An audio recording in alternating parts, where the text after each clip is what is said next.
यहीं पे, तो मैं चेयर पे बैठा हुआ था, एकदम से अचानक इतनी तेज धमाका हुआ कि मेरे लाइफ में इतनी तेज मैंने अपनी आवाज़ के भी नहीं सुना।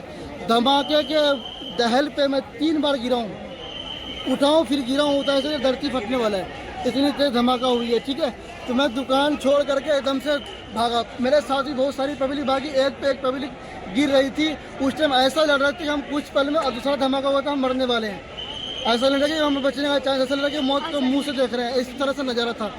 तो मैं भाग करके साइकिल मार्केट में गया, वहाँ जा करके मैं एक कोल्ड ड्रिंक लिया। 2 बंदे को ने मेरे पे अच्छे से काबू किया, मेरे को समझाया कि हो जाता, तो फिर मेरे को रिलैक्स मिला। फिर मैं दोबारा आया दुकान पे चाबी ले करके, ये चाबी दुकान की, मैं चाबी दुकान बंद करके फिर अब घर जा रहा हूँ मैं। आपका? मेरा नाम राजधर पांडे। क्या ये बड़ी खबर है इस वक्त की, लाल किले के पास हुए मेट्रो स्टेशन के गेट नंबर 1 पर 9 लोगों की जान चली गई। अब ये इस वक्त की बड़ी अपडेट है और ये आंकड़ा बड़ा भी हो सकता है। जो इस विस्फोट से नुकसान की जो तस्वीरें सामने आई हैं उससे ये आंकड़ा कहीं बड़ा हो सकता है। न्यूज़ 18 संवाददाता बता भी रहे थे कि सड़कों पर खून बिखरा हुआ है, सड़क पर खून बिखरा हुआ नजर आ रहा है। एलएनजेपी अस्पताल के मुताबिक 9 लोगों की जान चली गई है। नजदीकी अस्पताल है ये, और जहां पर घायलों को संभव है कि भर्ती कराया गया होगा। 9 लोगों की मौत हो चुकी है। ये आंकड़ा बड़ा होने की आशंका है क्योंकि ये विस्फोट काफी बड़ी इंटेंसिटी वाला था, हाई इंटेंसिटी वाला ये ब्लास्ट।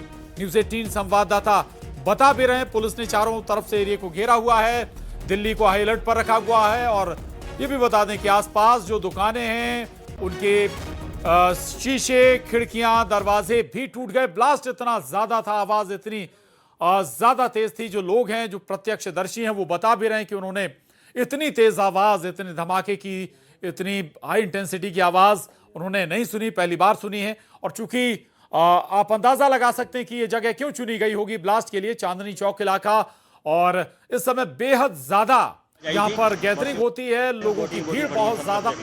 तकरीबन कितने लोग उस समय अंदाजा नहीं है।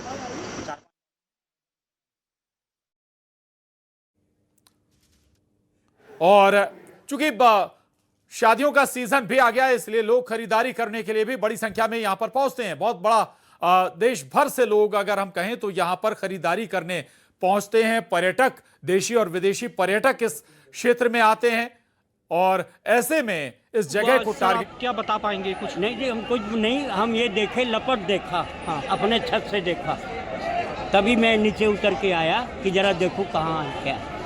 और तो पता नहीं कि किसी तरह की कोई आवाज आपने सुनी? हाँ, बम, बहुत जोर आवाज आई, बिल्डिंग खिड़की हिल गई।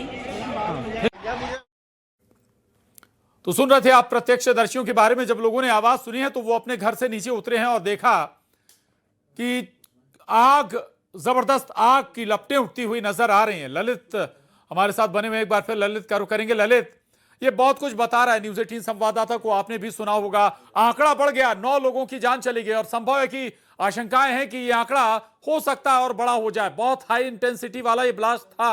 ललित, सिलेंडर का धमाका नहीं है जी, हम इसे किसी चीज से जोड़ नहीं रहे, लेकिन यह तय था कि सिलेंडर का धमाका नहीं है। बिल्कुल। 2 से 3 गाड़ियों के परखच्चे उड़ जाना एक बात, जी। और अगर अस्पताल के सोर्सेज, जिसका आप प्रशांत जिक्र कर रहे हैं, अस्पताल के सोर्सेज की अगर बात मानी जाए तो यह आंकड़ा अब तक जो आंकड़ा ये 9 होने की बात कही जा रही है। हताहतों की संख्या और बढ़ सकती है, ये भी जानकारी निकलकर सामने आ रही है। ये अगर हुआ है, लो इंटेंसिटी कहीं भी नहीं कही जा सकती, पूरा हाई इंटेंसिटी का ब्लास्ट है। सबसे पहले वैगनार आपको दिखाई दे रही है, उसके आगे जो एरिया है जहां पर तक धमाके के छींटे गए हैं वहां तक का एरिया कॉर्डन ऑफ किया जाएगा, क्योंकि इन्वेस्टिगेशन टीमें यहां पर पहुंची है, डॉग स्क्वाड यहां पर पहुंचा है, फोरेंसिक की टीमें यहां पर पहुंची है। सब जांचा जाएगा कि किस तरह का ये धमाका है। क्या यहां पर ये जो एक टेरर एंगल की बात हम कर रहे थे, सुबह से लगातार फरीदाबाद में पुलिस ने कई सारी एजेंसियों ने मिलकर वहां पर रेड करी थी, वो एक टेरर एंगल से वहां पर विस्फोटक बरामद किया गया था, लेकिन क्या उसकी खींच यहां पर उतारी गई है, ऐसा भी सबसे पॉसिबल हो सकता है। लेकिन जिस तरह से ब्लास्ट आप देखेंगे, कई गाड़ियां यहां पर चपेट में, एक नहीं बल्कि कई गाड़ियों में आग लगी। उसके बाद फायर की टीमें यहां पर पहुंची, 5 से 7 गाड़ियां यहां पर पहुंची। दिल्ली पुलिस को यहां पर इन्फॉर्म किया गया, दिल्ली पुलिस के अधिकारी यहां पर पहुंचे, सारा जो महकमा है वो यहां पर पहुंचा हुआ है। और इन्वेस्टिगेशन इसलिए जारी है क्योंकि जिस तरह का धमाका हम इससे पहले मैंने 2005 के भी ब्लास्ट देखा था, 2008 में देखा था करोल बाग, और उसके बाद सिलसिलेवार बम धमाके हमने देखे थे, 2011 हमने देखा था, 10 देखा था। तो इस तरह के ब्लास्ट हमने अनुमान नहीं किए, तो काफी लंबे समय बाद इस तरह का ब्लास्ट है तो एक कहा जा सकता है जिस तरह से आज ये ब्लास्ट हुआ है, क्या ये एक टेरर एंगल है, इसको लेकर यहाँ पर पुलिस कुछ देर बाद वेरीफाई करेगी, कुछ देर बाद इसकी पुष्टि कर दी जाएगी। लेकिन जिस तरह का ये धमाका है ये आम धमाका नहीं कहा जा सकता, और इसलिए भी नहीं कहा जा सकता क्योंकि इसमें अब तक 9 लोगों की मौत की पुष्टि हो चुकी है, यानी एक बड़ा धमाका जिसमें अब तक अस्पताल में 9 लोगों के शव पहुंच चुके हैं। और ये एक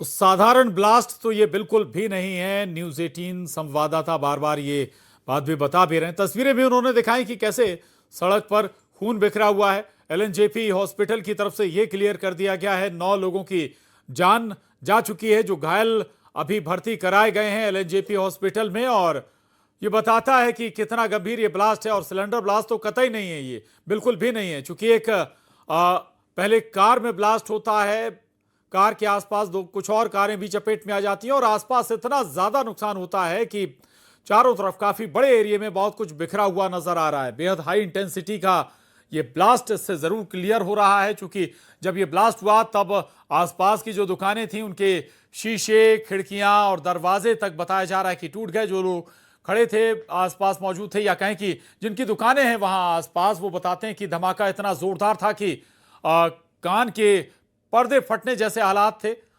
जमीन पर वो गिर गए। ललित हमारे साथ लगातार बने हुए। ललित, ये बहुत सारे सवाल अभी भी खड़े कर रहा है। अब आप अलर्ट हो गए, दिल्ली को अलर्ट पर आपने कर दिया और 9 लोगों की जान चली गई। ये तो तय है कि ये सिलेंडर ब्लास्ट तो बिल्कुल भी नहीं था, हाई इंटेंसिटी ब्लास्ट। अब जांच के बाद ये जरूर साफ हो सकता है कि इसमें कौन सा विस्फोटक इस्तेमाल हुआ, कौन सा तरीका अपनाया गया, इसके पीछे कौन सा संगठन था। ललित, याद करिए जो आप जिस बात का जिक्र कर रहे हैं, जैसे जानकारी हमारे सहयोगी दे रहे हैं, दीपक मेरा ख्याल है जानकारी दे रहे थे कि ब्लास्ट हुआ। सबसे पहले एक वैगन आर उसकी जद में आती है, वैगन आर में एक धमाका होता है और उसके बाद ये लगातार चलता रहता है। प्रत्यक्षदर्शी जिसको हम सुन रहे थे उसने कहा कि वो 3 बार गिरा है। इससे आप अंदाजा लगा लीजिए कि कितना हैवी ब्लास्ट वो होगा। मेरा ख्याल है वो आसपास दुकानदार है जिसने जानकारी दी कि वो 3 बार उसने उठने की कोशिश की और तीनों बार वो गिर गया। इसके अलावा ये जो जगह है इसका संवेदनशील होना और इसका क्राउडेड होना, ये थोड़ा सा डाउट पैदा करता है। लाल किला जहां पर सर हम वहाँ फिर आगे गए नहीं, इसलिए हम फौरन इधर ही दूरी खड़े हो गए। यहाँ पे हमने देखा, सबसे पहले हमने फेफड़ा देखा, वहाँ पड़ा, हमने लगा कि ऐसी होगा। फिर हमने सर को यहाँ पे एसएचओ को बताया हमने कि यहाँ पे सर ये गोश्त पड़ा हुआ है यहाँ पर। उसके बाद हमें लगा कि ऐसी होगा गोश्त, लेकिन उसके बाद फिर हमने हाथ देखा, हम तो खुद शॉक्ड हो गए कि मतलब बयान नहीं कर सकते इस चीज़ को। प्रत्यक्षदर्शी को सुन रहे थे आप, आपने भी सुना होगा ललित, ये बता रहे हैं कि एक शरीर का हिस्सा पड़ा हुआ था, यानी जो आसपास शख्स रहे होंगे उनके चीथड़े उड़ गए। मानिए कि कितनी हाई इंटेंसिटी इस ब्लास्ट की रही होगी ललित। निश्चित तौर पर हाई इंटेंसिटी रही होगी और बहुत प्लान्ड है। जैसे कि मैं जिक्र भी करना चाह रहा था, 2017 की ये याद दिलाता है। सरोजनी नगर और मेरा ख्याल है पटपड़गंज, बड़े भारी मात्रा में वहां पर जानमाल का नुकसान हुआ था। और उन जगहों का सिलेक्शन भी आप देख लीजिए, क्राउडेड जगह और बिल्कुल सोच समझकर। इस वक्त जो क्राउड होता है वो एकदम चरम पर होता है। मेट्रो का जो इस्तेमाल करने वाले उनकी संख्या बढ़ जाती है, लोग अपने अपने काम से, अपने दफ्तरों से घरों की तरफ लौट रहे होते हैं, जाम जैसी स्थितियां बन जाती हैं अगर आप सड़क मार्ग से लौट रहे हैं। और ऐसी जगह पर यह धमाका हुआ है। इसी वजह से शुरुआत से हम कह रहे थे कि दिल्ली पुलिस को इसकी सेंसिटिविटी समझ लेनी चाहिए थी। हेलमेट पकड़ने वालों की जिम्मेदारी नहीं है दिल्ली पुलिस की, और भी ज्यादा काम है। इतने सेंसिटिव एरिया में भली चाहे वो जो भी विस्फोटक हो, अगर वो धमाका नहीं है, मतलब सिलेंडर का ब्लास्ट नहीं है, अगर वो सिलेंडर कंटिन्यूअस सिलेंडर ब्लास्ट नहीं है, तो जाहिर तौर पर विस्फोटक का इस्तेमाल हुआ। विस्फोटक आ कैसे गया इतनी सेंसिटिव जगह पर, कहां से पार करके वो आ गया, और वो भी तब जबकि अलग अलग टेरर मॉड्यूल पर कार्रवाई हो रही है। गुजरात टेरर मॉड्यूल पर कार्रवाई हुई है, इससे पहले मध्य प्रदेश में टेरर मॉड्यूल पर कार्रवाई हुई है। जो टेरर के तरीके हैं वो अलग अलग बदले गए हैं।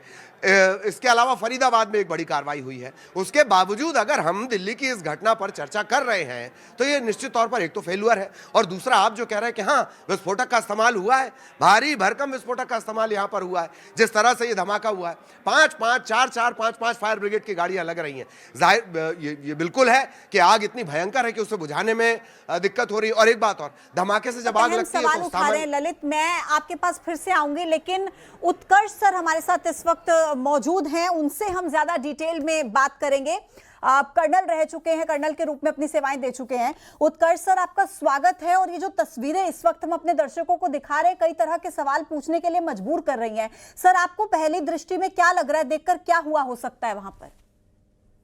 देखिए पूजा, ये बिल्कुल क्लियर कट बॉम्बिंग का केस है और आप इसके तार जोड़ सकते हैं कि आज सुबह जो फरीदाबाद में रिकवरी हुई है एक्सप्लोजिव्स की, और 10 दिन पहले उस डॉक्टर की गिरफ्तारी हुई है फरीदाबाद से जे.एन.के पुलिस की निशानदेही पर, उनके टिप पे, तो ये सारे तार जुड़े हुए नजर